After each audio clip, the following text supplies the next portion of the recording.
నమస్తే, welcome to visit. Tirumala Tirupati దేవస్థానానికి సంబంధించి హిందూ ధర్మ ప్రచార పరిషత్ సెక్రటరీగా గత కొన్నేళ్ల నుంచి కూడా మేడసాని మోహన్ గారు భక్తులకు సేవలు అందిస్తూ ఉన్నారు.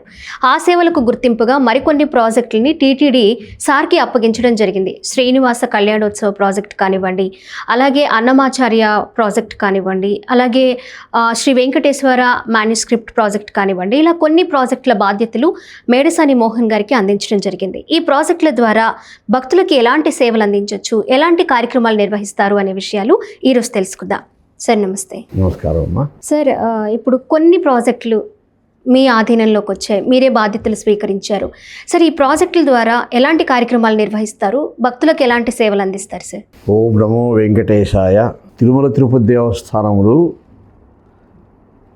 హిందూ ధర్మాన్ని ప్రచారం చేయడం అన్నది ఒక ప్రధానమైనటువంటి అంశంగా ఎప్పుడూ జరుగుతూ ఉంది. యావత్ ప్రపంచంలోనే హైందవ ధార్మిక సంస్కృతిని ప్రచారం చేయడంలో తిరుమల దేవస్థానం ఎప్పుడు ముందుంటుంది. ఎందుకంటే భక్తి జ్ఞాన వైరాగ్యాలకు సంబంధించిన అంశాలు కానీ, అధ్యాత్మ చింతనతో కూడినటువంటి భారతీయ సనాతన సంస్కృతి కానీ, ఇవన్నీ కూడా ప్రచారం చేయడం అన్నది టీటీడీకి, ఆ సంస్థకు ఎప్పుడు ఆ వ్యవస్థ ప్రారంభమైనప్పటి నుంచి కూడా నిర్వహించడం జరుగుతూ ఉంది. ఈ హిందూ ధర్మ ప్రచార పరిషత్ అనేది ఏమిటంటే కొన్ని ప్రణాళికల ద్వారా హిందూ ధర్మాన్ని బాగా భక్తలోకంలో ప్రచారం చేయడం. Okay sir. ఇప్పుడు మేము ప్రచారం చేసే కార్యక్రమాల్లో అన్ని జిల్లాల్లోనూ మనకు ఈ కార్యకర్తలు ఉన్నారు. హిందూ ధర్మ ప్రచార పరిషత్కు సంబంధించినటువంటి ప్రోగ్రామ్ అసిస్టెంట్స్ కానీ, పురాణ పండితులు కానీ, వీళ్ళంతా ఉన్నారు. Okay sir. కొన్ని చోట్ల కొన్ని వేకెన్సీస్ ఉన్నా కానీ ఇప్పుడు అన్ని జిల్లాల్లో ప్రచారం జరుగుతూ ఉంది. ఈ జిల్లాల వారి ప్రచారం ఎలా జరుగుతుందంటే వాళ్ళు ప్రతి వారం కూడా కొన్ని ఆయా జిల్లాల్లో కొన్ని ప్రాంతాలు ఎంచుకుంటారు. ఆ ప్రాంతాలలో హరికథలు, సంగీత కార్యక్రమాలు, భక్తి సంగీత కార్యక్రమాలు, ఇక ప్రత్యేకించి స్త్రీలకు కుంకుమ పూజ లాంటివి, లలితా సహస్రనామావళి, లక్ష్మీ అమ్మవారి కుంకుమార్చన, ఇలాంటి పూజలు జరుగుతాయి. ఈ కార్యక్రమాలన్నీ మా కార్యకర్తలు బాగా నిర్వహిస్తూ ఉంటారు, ప్రోత్సహిస్తూ ఉంటారు. భక్తలోకాన్ని ఇందులో పాల్గొనేట్టుగా చేసి, అది జిల్లాల స్థాయిలో జరిగే కార్యక్రమాలు. యావత్ భారతదేశ స్థాయిలో ప్రముఖ దేవాలయాల్లో అంతా కూడా ఉత్సవాలు జరుగుతూ ఉంటాయి. ఆ ఉత్సవాలకు తగినటువంటి కార్యక్రమాలు, భక్తి కార్యక్రమాలు చేయడం కూడా ఒక అంశంగా జరుగుతూ ఉంది. ఇవి కాకుండా ఇటీవల మేము అక్షర గోవిందం అనే కార్యక్రమం ప్రారంభించాం. అక్షరాభ్యాసం. Okay sir. ఎలాగంటే ఇప్పుడు బాసరలో ప్రతిరోజు అక్షరాభ్యాసం చేసుకుంటారు పిల్లలు. అలాగే తిరుపతి సమీపంలో ఒకళ్ళమాత అమ్మవారి దేవాలయం ఉన్నది. ఒకళ్ళమాత అంటే వెంకటేశ్వర స్వామి వారి మాతృమూర్తి అని చెప్తారు. కృష్ణావతారంలో యశోదాదేవి ఇలా ఒకళ్ళమాత రూపంలో వచ్చిందని, ఒక చిన్న కొండపైన గుడి ఉంటుంది. Okay sir. ఆ దేవాలయానికి అనుబంధంగా ఒక కళ్యాణ మండపం, ఇంకా కొన్ని భవనాలు కట్టారు. అందులో ఒక భవనంలో ఈ అక్షర గోవిందం అనే కార్యక్రమం జరుగుతుంది. ప్రతిరోజు ఒక్క మంగళవారం తప్ప మిగిలిన అన్ని రోజుల్లోనూ చిన్నపిల్లలను తీసుకొచ్చి అక్కడ అక్షరాభ్యాసం చేసుకోవచ్చు. టైమింగ్స్ ఏమైనా ఉంటాయా సార్? ఉదయం. ఓకే. ఉదయం అది సహజంగా మధ్యాహ్నానికి అయిపోతుంది. అన్నప్రాసన కూడా జరుగుతుంది అక్కడ. ఓకే. అదే సన్నిధిలో అక్కడ మంచి అర్చక స్వాములు ఉంటారు.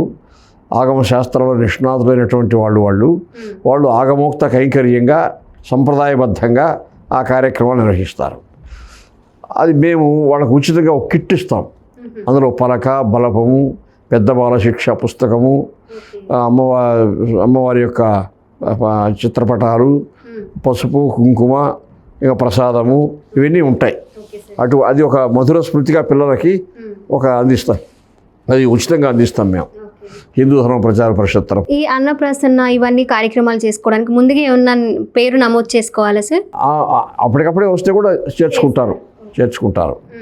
అది ఒక్క శ్రీ వెంకటేశ్వర భక్తి ఛానల్లో స్క్రోలింగ్ వస్తూ ఉంటుంది, పలానా చోట మీరు చేసుకోవచ్చు అనేసి.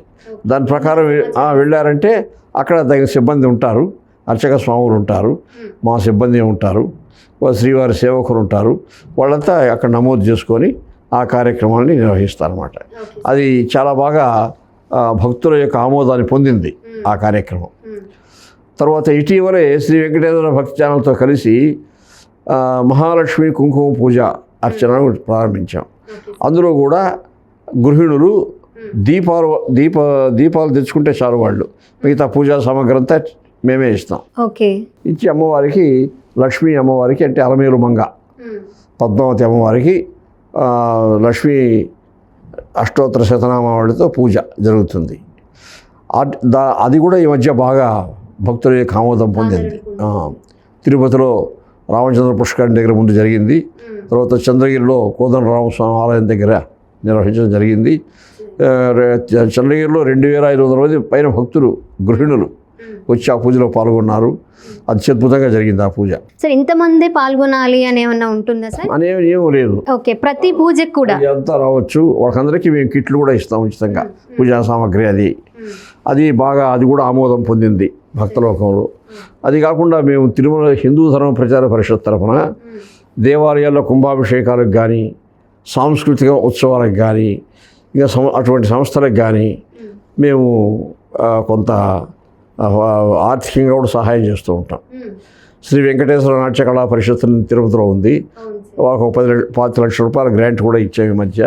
అంటే ఎక్కువ అందులో తిరుపతి దేవస్థానం ఉద్యోగులు ఉంటారు, మన ఉద్యోగులు ఎక్కువ మంది ఉన్నారు కదా అని కొంత ఉదారంగా ఫండ్స్ ఇవ్వడం జరిగింది.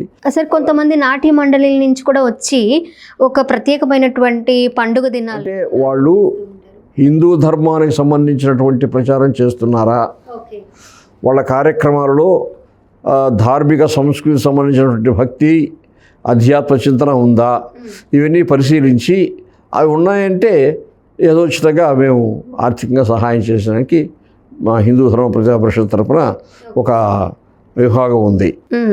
అది కాకుండా ఇప్పుడు హై స్కూల్లో పిల్లల కోసం సద్గమయ అనే కార్యక్రమం పెట్టాం. ఎంతకాలం అయింది సార్ సద్గమయ అంటే? అది జరుగుతుంది, వాళ్ళకి పుస్తకాలు ఇస్తాం ఫ్రీగా, అవన్నీ చేస్తారనమాట. తర్వాత శ్రీ వెంకటేశ్వర విద్యా దీపం అనే పేరుతో టీటీడీ కళాశాలకు సంబంధించిన అందరికీ కూడా మంచి నైతిక విలువలు నేర్పించే గ్రంథాలు, వాళ్ళకి తగినటువంటి ఓరియంటేషన్ క్లాసెస్, ఇవన్నీ కూడా దేవస్థానం విద్యా విభాగంతో కోఆర్డినేట్ చేసుకుంటూ ఆ కార్యక్రమాలు చేస్తూ ఉంటాం అన్నమాట. కాబట్టి అది కూడా బాగా ఉంది, అందుకు ఇస్తాము. అది కాకుండా ఉచితంగా ఇచ్చే పుస్తకాలు సుమారు 50 క్యాప్షన్స్ పైగా ఉన్నాయి. విష్ణు సహస్రనామాలు, లలితా సహస్రనామాలు, వెంకటేశ్వర సహస్రనామాలు, గోవిందనామావళి, ఇలా ఇంకా కొన్ని సందర్భాలను బట్టి చిన్న చిన్న పుస్తకాలు, రథసప్తమి, శివరాత్రి, కార్తీక పౌర్ణమి, ఇలాంటివి. అవి సుమారు అన్ని ఉచిత గ్రంథాలు, చిన్న పుస్తకాలు భక్తులకు సులభంగా అర్థం చేసుకోవడానికి, ఎప్పుడు చదువుకుంటూ ఉండటానికి అనుగుణంగా ఈజీగా క్యారీ చేసుకోవడానికి వాళ్ళతో లక్షల గ్రంథాలు ప్రింట్ చేస్తున్నాం. అవి కొన్ని లక్షల గ్రంథాలు, అవి మొత్తం ప్రపంచమంతా విదేశాల్లో ఉండే హిందూ దేవాలయాలు కూడా పంపిస్తూ ఉన్నాం. అక్కడ కూడా ఈ ప్రచారం జరుగుతూ ఉంది. ఆ విధంగా హిందూ ధర్మ ప్రచార పరిషత్ ద్వారా చిన్నపిల్లలు మొదలుకొని, గృహిణులు మొదలుకొని, పెద్దవాళ్ళ వరకు అందరికీ ఆబాలగోపాలానికి తగిన రీతిలో మంచి కార్యక్రమాలు రూపొందించడం జరుగుతూ ఉంది. శ్రీ వెంకటేశ్వర భక్తి ఛానల్తో అనుసంధానం ఎప్పుడూ ఉంటుంది ఈ కార్యక్రమాలు నిర్వహించడం. ఈ భక్తి ఛానల్ చూస్తూ ఉంటే ఏ ప్రోగ్రామ్ ఏ సమయంలో ఎక్కడ జరుగుతుందో కూడా డీటెయిల్స్ తెలుస్తాయి కదా సార్? ప్రోమో వస్తూ ఉంటుంది ఎప్పుడు. ఓకే, స్క్రోలింగ్ వెళుతూ ఉంటుంది. దాన్ని బట్టి అందరూ అక్షర గోవిందానికి రావచ్చు. అని ఏం కావాలన్నా కూడా వాళ్ళు హిందూ ధర్మ ప్రచార పరిషత్ తరఫున వారు పొందే అవకాశం ఉంటుంది. ఓకే సార్, ఎంతమంది సేవలు అందిస్తూ ఉంటారు సార్ ఇక్కడ టీటీడీలో? కానీ మీరు ప్రతి జిల్లాలో బ్రహ్మోత్సవాలు వస్తున్నాయి. బ్రహ్మోత్సవాలకు కూడా గత సంవత్సరం 21 రాష్ట్రాల నుంచి కళా బృందాలు వచ్చారు ఆ కార్యక్రమాలు చేయడానికి. దేవదేవుని యొక్క వాహనం మాడవీధిలో పోతూ ఉంటే మాడవీధులకు ఆ వాహనం ముందు అనేక రకాల కళా బృందాలు వాళ్ళ ప్రదర్శనలు ఇచ్చుకుంటూ పోతారనమాట. అంటే మన స్థల పురాణాల్లో, ప్రాచీన గ్రంథాల్లో ఉండేది ఏమిటంటే, అలా బ్రహ్మోత్సవాలు జరిగే సమయంలో ఆ రోజుల్లో అంతా కూడా దేవజాతులైనటువంటి గరుడ, గంధర్వ, కిన్నర, యక్ష, కింపురుషాదులంతా వచ్చి నాట్యాలు చేసేవాళ్ళని చెప్తారు. ఇప్పుడు అందుకు తగినట్టుగా ఇప్పుడు కళా బృందాలు వచ్చి ఆ నాట్యాలు చేస్తూ ఉంటారు.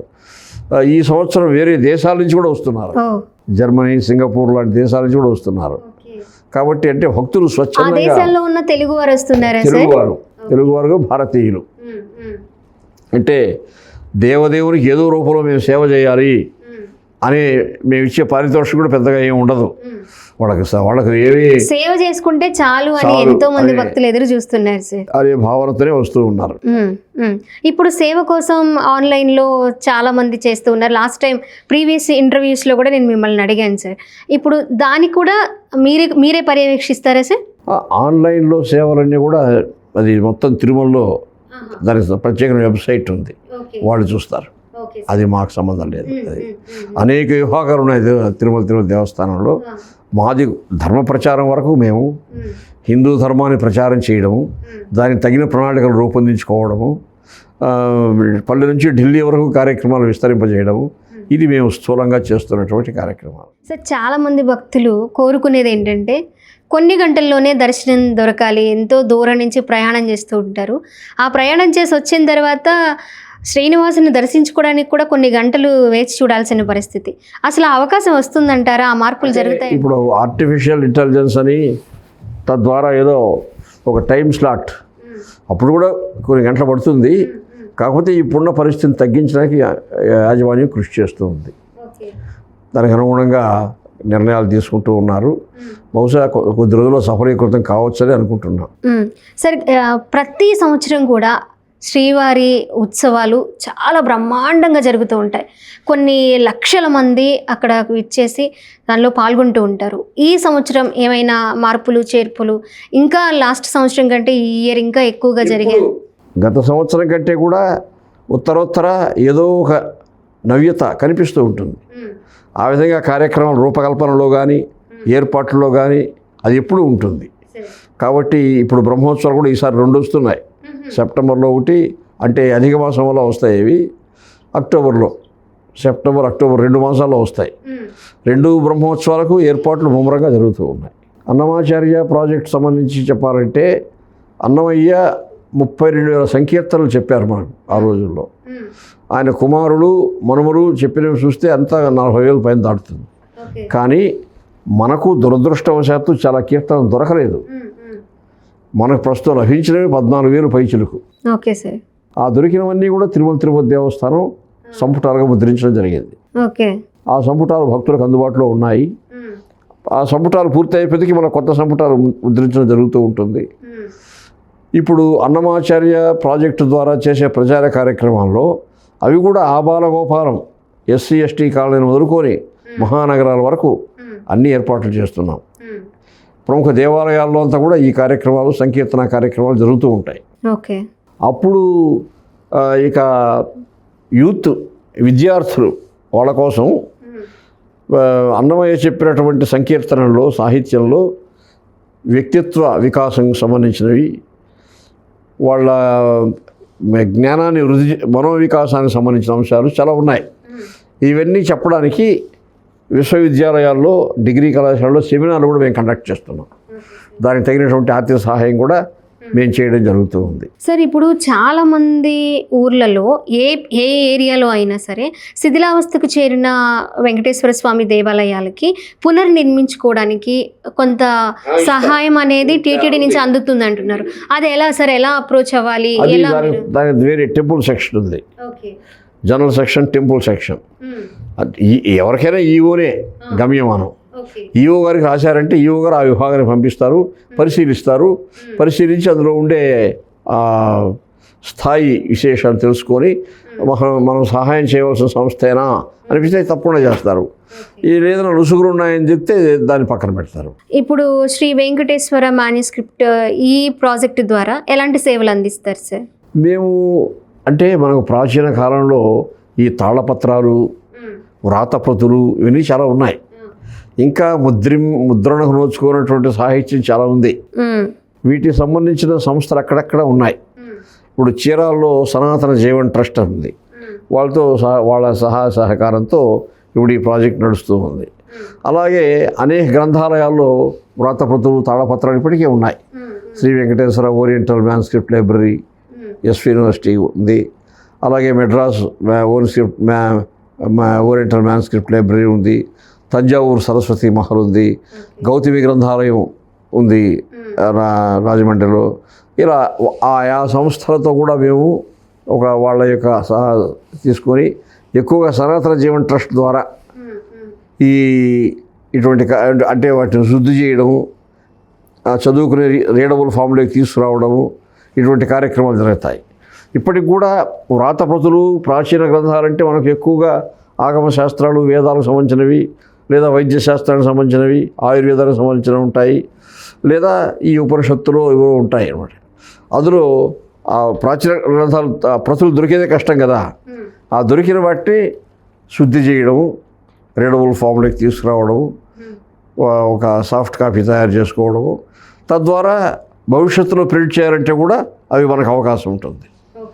ఇటువంటి కార్యక్రమాలని కూడా శ్రీ వెంకటేశ్వర మ్యాన్స్క్రిప్ట్ లైబ్రరీ ద్వారా జరుగుతూ ఉన్నాయి. సో చాలామంది కూడా టీటీడీకి సంబంధించి దర్శనం చేసుకోవడం, ప్రసాదం తీసుకోవడం, టికెట్స్ బుక్ చేసుకోవడం, లేదా వివిధ రకాల పూజా సేవలు చేసుకోవడానికి టైమింగ్స్ ఏంటి ఇది మాత్రమే తెలుసుకుంటారు.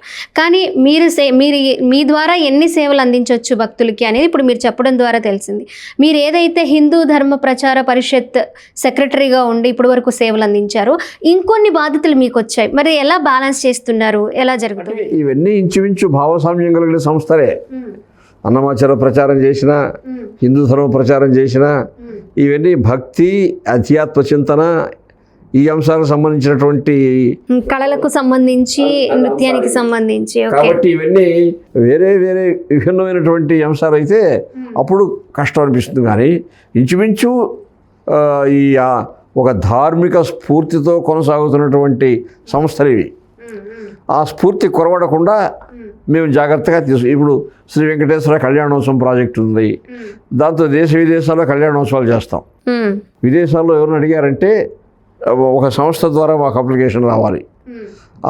వస్తే పరిశీలించి అక్కడ వాళ్ళ కొన్ని నియమ నిబంధనలు ఉంటాయి. మాకు హుండీ పెట్టాలంటే ఎట్లా పెట్టాలి, విజిలెన్స్ వాళ్ళు వస్తారు, అంతా ఉంటుంది. అవన్నీ అది కూడా మంచి స్పందన ఉంది.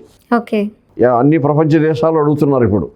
ఆస్ట్రేలియా, న్యూజిలాండ్, యుఎస్, జర్మనీ, అన్ని చోట్ల, సింగపూర్, 2 చోట్లంతా కూడా ఈ కళ్యాణోత్సవం చేయమని అడుగుతున్నారు. మేము పెట్టే టర్మ్స్ అండ్ కండిషన్స్ కూడా ఒప్పుకుంటున్నారు. కారణం దేవుడు భగవంతుని కళ్యాణం జరుగుతుంది కదా, అది లోకానికి మంచిది కదా, భక్తులు వస్తారు కదా అని. కాబట్టి అటువంటి వైభవం కూడా మేము, అది ఒక రకంగా వైభవోత్సవ ప్రాజెక్టు కూడా దానికే అనుసంధానం ఉంది. అంటే ఎక్కడైనా స్వామికి ఉదయాస్తమానం సుప్రభాతం నుంచి ఏకాంత సేవ వరకు కూడా అన్ని ఉత్సవాలు నిర్వహించడం, అది వైభవోత్సవం. అది కూడా ఈ ప్రాజెక్టులో భాగం. కాబట్టి అలాంటివి కూడా కొన్ని చోట్ల చేశాము. అంటే ఎవరైనా ప్రోత్సహించే దాతలు ముందుకు వస్తే అవి వెంటనే మేము. సార్, మీరు గతంలో ఇతర దేశాలకు కూడా వెళ్ళి భగవంతుని సేవ చేశారని మీరు చెప్పారు. సో ఇప్పుడు మీరు అలా ఏమన్నా వెళుతూ ఉన్నారా సార్? అంటే నేను స్వయంగా నా వ్యక్తిగతంగా కూడా వెళ్ళి ప్రవచనాలు ఎన్నో చేశాను. అక్కడ అవతారాలు చేశాను. 1989 నుంచి ఇంచుమించు 10 సంవత్సరం పోయి వస్తూ ఉన్నాం. అమెరికా దేశానికి కానీ, ఏదో ఇంగ్లాండ్ కానీ, ఇంగ్లాండ్ బర్మింగ్హామ్లో శ్రీరామనవమి ఉత్సవాలు చేస్తారు. అటువంటి ఉత్సవాలకు పిలుస్తూ ఉంటారు మనల్ని. సింగపూర్లో అలాగే ఉత్సవాలు చేస్తారు, అలా వాళ్ళు పిలుస్తూ ఉంటారు. కాబట్టి ఎక్కడ పోయినా, ఏ దేశం ఎగినా, ఎందుకు ఆలడినా పొగడరా నీ తల్లి భూమి భారత అన్నట్టు హైందవ ధార్మిక స్ఫూర్తిని ప్రచారం చేయడమే మా యొక్క ప్రధాన ఉద్దేశం. ఆ స్ఫూర్తితోనే మేము వెళ్ళి అన్ని చోట్ల చేసి వస్తూ ఉంటాం. భక్తులు కూడా బాగా స్వీకరిస్తారు అది. అక్కడ భక్తులు కూడా అయ్యో మా ఊరికి వచ్చాడు భగవంతుడు, మా ఊరికి వచ్చాడు, తిరుమల నుంచి వచ్చాడు అనే సెంటిమెంట్తో తండోపతండాలుగా వచ్చి పాల్గొంటారు కళ్యాణోత్సవాల్లో. తిరుమల వెళ్ళడానికి చాలా మంది సంవత్సరాల నుంచి ప్లాన్ చేసుకుంటూ ఉంటారు సార్. ఆఖరికి టికెట్స్ రిజర్వేషన్ అయిపోయినా కూడా కొన్ని సందర్భాల్లో ఆగిపోతూ ఉంటారు. ఇంకా మేము వెళ్ళడానికి పిలుపు రాలేదు, స్వామి మమ్మల్ని పిలవలేదు అని అంటూ ఉంటారు. అందులో వాస్తవం ఉంటుందా సార్ అసలు? తప్పకుండా ఉంటుందమ్మా. ఎందుకంటే కొంతమంది అనుకోకుండా వచ్చేస్తారు, కొంతమంది ఎంతకాలం ప్రయత్నించినా రాలేరు. అది ఆ దేవదేవుని యొక్క ఆజ్ఞ అయితే అన్నీ జరుగుతాయి. కాబట్టి ఇప్పుడు చాలామంది ప్రతిరోజు ఆ గణాంక విభాగాలు సేకరించామంటే 70-80 వేలు తక్కువ ఏ రోజు లేదు, ఏ రోజు లేదు. అది ప్రతిరోజు హుండీ నిండిపోతూ ఉంది, తీస్తూ ఉన్నారు. 4 కోట్ల పైగా ఆదాయం వస్తూ ఉంది హుండీకి. ఇట్లా ఓకే సార్, చాలా విషయాలు ఈరోజు మీరు షేర్ చేసుకున్నారు. అలాగే మీకు అందిన బాధ్యతలను బట్టి ఎలాంటి కార్యక్రమాలు జరుగుతాయి, వెంకటేశ్వర భక్తి ఛానల్ నుంచి కూడా కొంత ఇన్ఫర్మేషన్ వస్తుంది అని చెప్పారు. సో అలాంటి కార్యక్రమాలు ఇంకా భక్తులకి అందించడానికి మీరు సేవ చేస్తూ ఉన్నారు. Thank you so much sir, ధన్యవాదాలు. నమస్కారం అమ్మా, నమస్కారం.